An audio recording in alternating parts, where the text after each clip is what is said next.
拉姆納拉揚拉姆，使者們通過靈性力量來工作的方式真是奇妙。如果我告訴你我從4、5歲起是如何成長的，你就能對這一點略知一二。我們都是這個世界上的同行者，因此在這一生中盡你所能去做吧。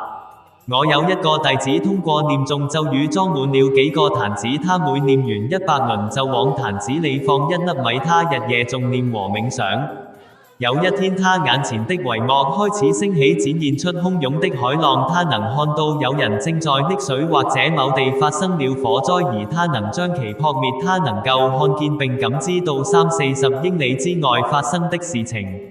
這一切聽起來很瘋狂，但他其實並沒有失去理智。有一次他把木柴搬到火葬場，大家都很驚訝，但不到2個小時他的母親就去世了。